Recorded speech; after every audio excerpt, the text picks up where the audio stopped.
2:15 बज रहा है, 4 बजे तक। और मैं रोकना चाहूंगा इस वक्त और एक बिग ब्रेकिंग सामने आ रही है। रमेश जी, आपको मैं रोकना चाहूंगा, एक बड़ी खबर सामने आ रही है। कई राज्यों में बीजेपी की क्लीन स्वीप हुई है। आपको बता दें, कई राज्यों में बीजेपी की क्लीन स्वीप, मध्य प्रदेश में बीजेपी की क्लीन स्वीप हुई है। आपको बता दें कि बड़ी खबर सामने आ रही है।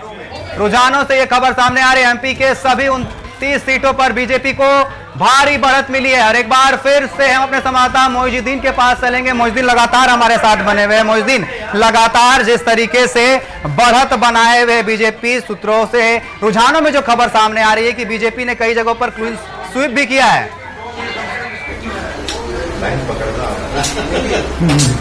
बिल्कुल, तो देखिए रांची में जिस तरह से लोकसभा चुनाव को लेकर भारतीय जनता पार्टी ने फिर से एक बार झंडा गाड़ने की ओर बढ़ रहा है। कहीं ना कहीं भाजपा के प्रत्याशी जो कह सकते हैं, एनडीए के जो प्रत्याशी संजय सेठ, ये करीब करीब आगे चल रहे हैं, बढ़त चल रहे हैं। वहीं दूसरी ओर अगर एक नया चेहरा की बात करें तो यशस्विनी सहाय उनको चुनौती देने के लिए सामने है। लेकिन फिलहाल जिस तरह से संजय सेठ ने अपनी जगह फिर से बनाई है, वो कहीं ना कहीं काबिले तारीफ है। इन तमाम मुद्दों पर हमारे साथ बात करने के लिए नेता प्रतिपक्ष और भाजपा के कट्टावर नेता अमर बावरी जी हैं, इनसे बात करेंगे। सर, 400 पार के नारे को कितना सफल होता देख रहे हैं आप?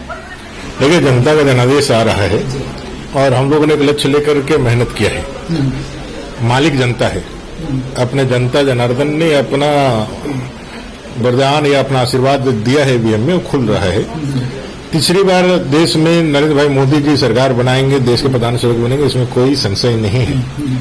कुल मिलाकर के चूंकि यह बाइपोलर इलेक्शन पूरे देश के अंदर था, एक तरफ इंडिया अलायंस बने, देश के सारे उस भ्रष्टाचारी और परिवारवादी पार्टियां एक साथ खड़ी थी।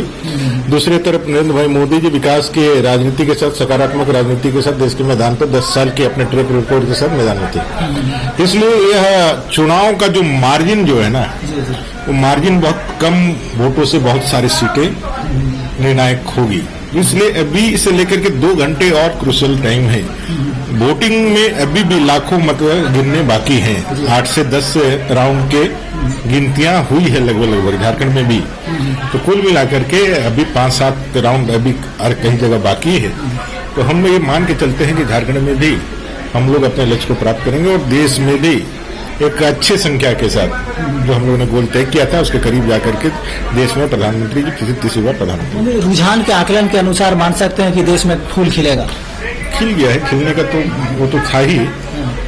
क्योंकि देखिए, सरकार बनाने के लिए भारतीय जनता पार्टी ही लड़ रही थी। एनडीए अलायंस तो सरकार नहीं बने बीजेपी की इसलिए लड़ रही थी। वो कभी अपनी सरकार बनाने का चिंता करके नहीं मैदान में आया था। उसने कभी नहीं कहा कि मैं सरकार में आऊंगा तो ये करूंगा या फलाना या कोई हमने कोई ये किया है।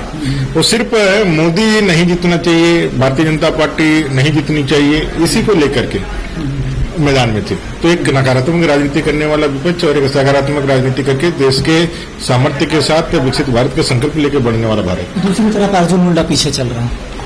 देखिए, अर्जुन मुंडा जी पीछे चल रहे हैं, लेकिन पिछले बार का आपने देखा होगा जो लास्ट में 1400 वोटों से जीत हार तय हुई थी। या खूंटी की सीट हो चाहे लोहरदगा की सीट हो, ये सीटों का मार्जिन बहुत नेरो होता है। लास्ट बूथ तक इंतजार करना पड़ेगा आपको। जब तक नहीं हो जाता तब तक आप नहीं कह सकते कि दोनों का क्या रिजल्ट है। झारखंड में महागठबंधन का नेतृत्व कर रहे हैं झामुमो के जो केंद्रीय प्रवक्ता है, कह सकते हैं सुप्रियो भट्टाचार्य। उन्होंने चैलेंज किया था, दावा किया था कि आपने एग्जिट पोल दिखाया है, हम एग्जैक्ट पोल दिखाएंगे। तो क्या हुआ उनका एग्जिट पोल का? उनकी सरकार बनाने का एग्जिट पोल दावा कर रहे थे, कहाँ है उनकी सरकार? सब मिल करके भी, पूरा झुंड मिल करके भी कहीं दूर दूर तक नहीं दिख रहा है। तो कुल मिला करके इस बार वंशवाद, तुष्टिकरण और भ्रष्टाचार के खिलाफ एक बड़ा लड़ाई भारतीय जनता पार्टी ने खड़ी की थी नरेंद्र मोदी के नेतृत्व में। और इस बार का मैंडेट वंशवाद, परिवारवाद, तुष्टिकरण और भ्रष्टाचार के खिलाफ मैंडेट है। यह देश इस बात के लिए वोट किया है कि देश में विकास चलेगा, भ्रष्टाचार, तुष्टिकरण नहीं चलेगा।